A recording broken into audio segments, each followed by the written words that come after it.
Alors salut, je m'appelle Armel. J'ai créé une boîte de 0 à 30 millions de chiffre d'affaires, 180 établissements, plus de 1000 salariés et je connais la totalité du cycle. C'est-à-dire que j'ai fondé le groupe Berceau des Rois, je l'ai développé, je l'ai vendu à un fonds d'investissement et j'ai vu ce fonds d'investissement liquider la totalité de la boîte. Donc je sais comment ça se passe, y compris quand ça se passe mal. Et ce qui me passionne, c'est de te partager des tips très tactiques pour catapulter ta boîte et lui éviter les erreurs qui peuvent lui être fatales. Donc, si ça t'intéresse, suis-moi pour plus de contenu. Allez, à bientôt. Ciao. Quel est le secret des plateformes et des marketplaces qui explosent? En fait, comment résoudre le vrai problème de la poule et de l'œuf? Parce que si vous avez la solution à ce problème, alors vous faites cartonner votre plateforme. On va faire ce webinaire autour de l'étude de cas spécifique d'un site qui s'appelle FirstDoc, qui est un service assez intéressant. Vous voyez, voici le site. Et leur promesse, en fait, c'est de dire, écoute, marre d'attendre des semaines pour voir un spécialiste. C'est effectivement le cas, hein. Il y a une très grande majorité de gens, les ophtalmos, les cardio-gynécos, tous ces gens-là, vous voyez, c'est du 2 mois d'attente, du 3 mois d'attente, du 4 mois d'attente. Enfin, c'est assez spectaculaire. Et donc, du coup, la proposition de ce service, c'est de dire, eh bien, vous choisissez votre spécialité. FirstDoc va aller faire être un peu la plateforme des plateformes. C'est un peu la méta-plateforme, en fait, qui va aller voir Doctolib, Maya, Keldoc, etc. Rendez-vous avec tous ces gens-là pour vous proposer le rendez-vous le plus rapide selon toutes les disponibilités sur toutes les plateformes. Donc, qui vous évite de devoir créer des comptes partout et aller chercher partout et ensuite vous réserver en un seul clic. Donc, vraiment, sur le papier, il y a une vraie proposition de valeur, c'est intéressant. D'autant plus que quand les gens ont un problème de santé, bah voilà quoi. Et des fois, ça peut être très angoissant de devoir attendre et de devoir patienter. Donc concrètement, le problème avec un modèle comme celui-ci, ça va être le problème de la monétisation. Et aujourd'hui, eh bien, ce qu'on va voir ensemble, c'est concrètement comment est-ce qu'on résout justement ce problème. C'est-à-dire que au premier abord, vraiment, l'attente trop longue pour avoir un spécialiste, c'est clair. La douleur est ressentie par 40 millions de Français, donc il y a du monde. Mais on se dit, bah, les gens, ils pourront peut-être payer pour avoir un rendez-vous plus rapide parce qu'il y a l'angoisse, etc.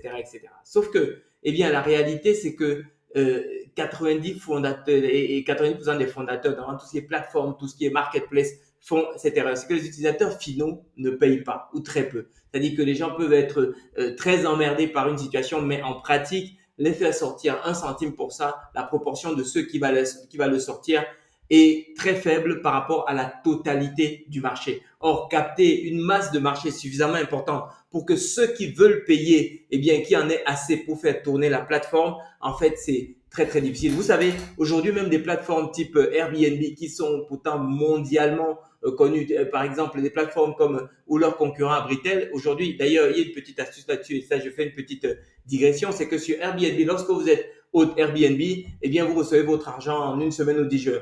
Lorsque vous êtes au-dessus à Britel, vous recevez votre argent en un mois. Pourquoi? Eh bien, simplement parce que ces plateformes sont obligées de faire travailler l'argent des autres pour payer une partie de la plateforme. Parce que sinon, faire payer tout le monde pour le service, eh bien, il n'y a pas assez de rentrée pour soutenir la plateforme. Vous voyez? Donc, c'est un peu le problème de tous ces modèles plateformes, marketplace, etc. Le problème, c'est que, pareil, c'est géographiquement dispersé. Donc, il y a certaines offres qui ne seront pas utiles. C'est-à-dire que, par exemple, si on voulait dire, bah, avec ce service, on veut permettre à un hôpital d'optimiser son taux de remplissage, bah non, la demande est trop dispersée. Le ticket moyen est trop faible. Le coût d'acquisition est trop élevé parce que c'est beaucoup de communication. Le volume initial va être insuffisant pour financer les opérations. En fait, le modèle patient-payeur ici ne peut pas lancer la plateforme. OK? Et ça, on l'a vu. Je vous ai pris l'exemple tout à l'heure de Airbnb ou de ces plateformes type Abritel. Elles-mêmes ont besoin de faire travailler l'argent, mais il y en a d'autres. Et on va voir dans la suite justement du webinaire qu'il y a d'autres qui sont dans cette situation. Et alors, par exemple, quand vous regardez Uber ne facture pas le passager au début. Quand Uber a démarré, Uber ne facturait pas le passager. C'était exactement comme les taxis, mais moins cher, mais beaucoup moins cher. OK? Et au début, ceux qui prenaient leur commission, eh bien, c'était sur les conducteurs. C'était pas sur les passagers. Doctolib, il facture pas le patient. Waze ne facture pas le conducteur. Deliveroo ne facture pas le client au départ. Ouais. C'est des plateformes les plateformes elles ne suffisent que lorsqu'elles trouvent une entité payeuse qui est différente de l'utilisateur final. Pourquoi? Parce que à partir du moment où vous faites payer 1 centime à l'utilisateur final, eh bien, vous perdez 90% du marché. D'ailleurs, je crois qu'il y a eu un film là-dessus. Alors, moi, je ne l'ai pas vu, mais on m'a parlé de ça sur Facebook, dans lequel Mark Zuckerberg, justement, présente d'ailleurs également cette réalité. C'est-à-dire, il dit, si j'avais fait payer ne serait-ce que 1 € par mois aux utilisateurs Facebook au début, Facebook n'aurait jamais été ce que Facebook est aujourd'hui. Ok?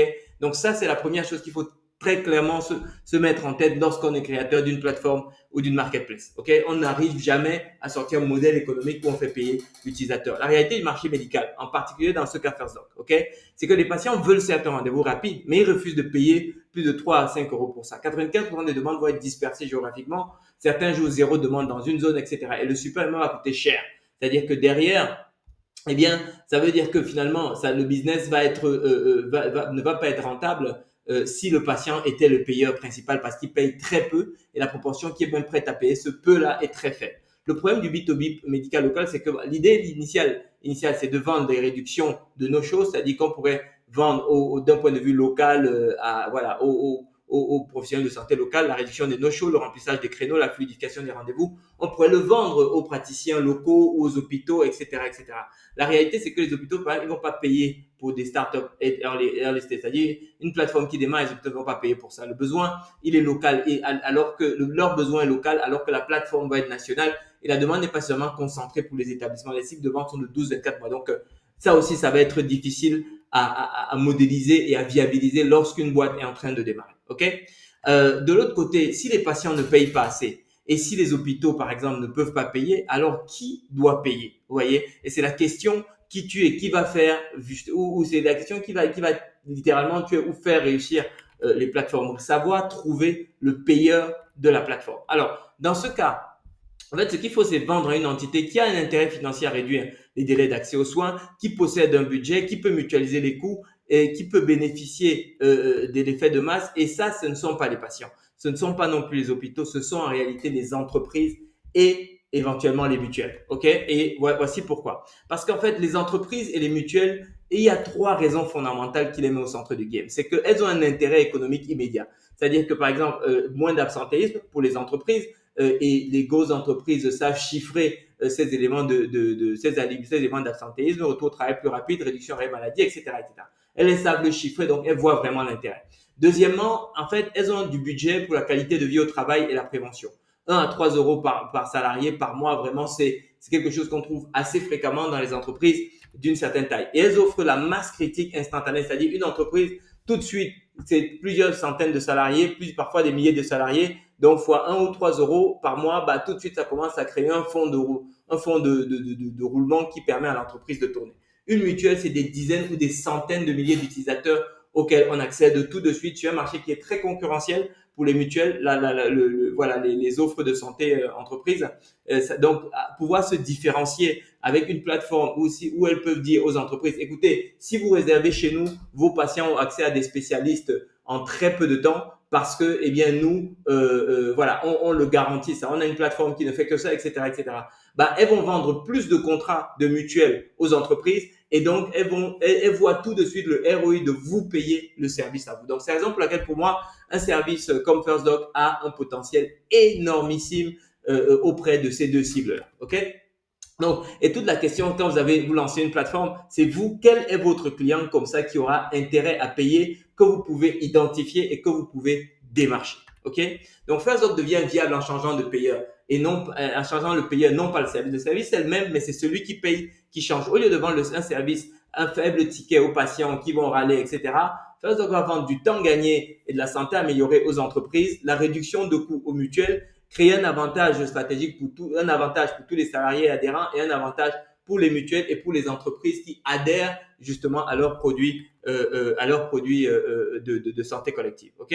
Les patients utilisent des entreprises mutuelles et elles payent parce qu'elles voient directement le bénéfice. Donc le business model correct finalement, celui qui va être viable, c'est grâce au B2B. À court terme, abonnement entreprise, abonnement mutuel, conciergerie premium financé par l'employeur. Et à long terme, en fait, FirstDoc va agréger une masse de data qui va en fait lui permettre finalement d'avoir des accès aux soins, des insights prédictifs et une optimisation du parcours patient qu'il sera le seul à avoir parce qu'aujourd'hui, il y a beaucoup de plateformes santé, donc rendez-vous-médicaux.com, Doctolib, etc.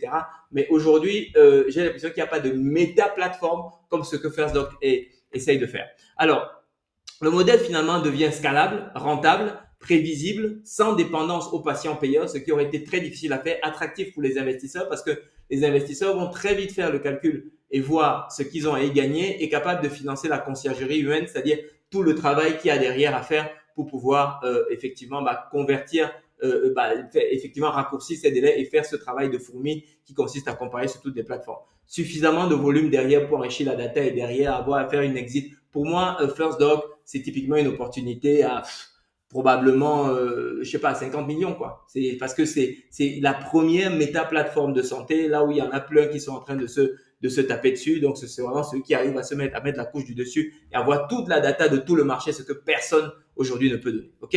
Donc, du coup, avec cette approche, First Doc a une entité payeuse solvable, un modèle économique robuste, une audience qui va être captive avec des entreprises et des mutuelles. Donc, il est facile d'identifier et donc de prospecter. Et donc, on peut prospecter à l'unité, ce qui est un énorme challenge lorsque vous lancez une plateforme ou une marketplace de ce type.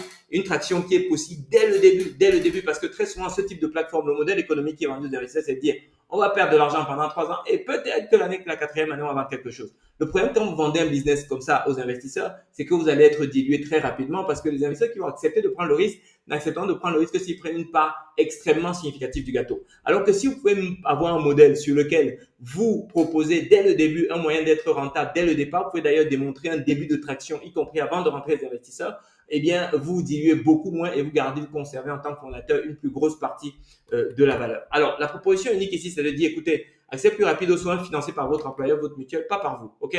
Et donc, ensuite, c'est les mutuelles et les entreprises qui vous ramènent finalement le trafic et ensuite, par bouche à oreille, eh bien, vous avez encore, First Doc aura de plus en plus d'audience. Sinon, ça lui aurait coûté une fortune en termes de communication s'il fallait que First Doc recrute lui-même tous les patients de sa plateforme, ok?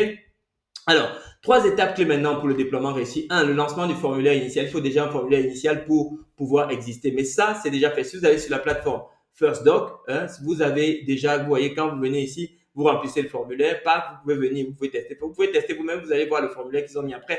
C'est pas mal. Je pense qu'on peut mieux faire, mais bon, c'est pas vraiment l'objet du webinaire. En tout cas, c'est la première étape. Étape numéro 2, prospection B2B stratégique. Démarcher activement les mutuelles, les grandes entreprises pour obtenir avec une combinaison de cold email, cold phoning, rendez-vous virtuel et physique derrière pour présenter les bénéfices, QVT, différenciation, réduction de l'absentéisme. Mais ça, c'est facile. Pourquoi? Parce que en fait, on peut identifier qui sont les cibles, on peut identifier nommément qui sont les décideurs. Donc, à partir de ce moment, c'est facile à prospecter. Contrairement à une approche dans laquelle il fallait aller générer une masse d'utilisateurs tellement colossale avant de pouvoir avoir le premier euro de ROI. Ici, c'est beaucoup plus facile, beaucoup plus exécutable. Le déploiement d'une équipe dédiée constitue former une équipe agile capable de traiter efficacement justement les demandes entrantes et d'assurer le suivi des patients et de garantir la qualité de service proposé par First Doc. Ici, ce qu'il faut faire, c'est évidemment outsourcer le service.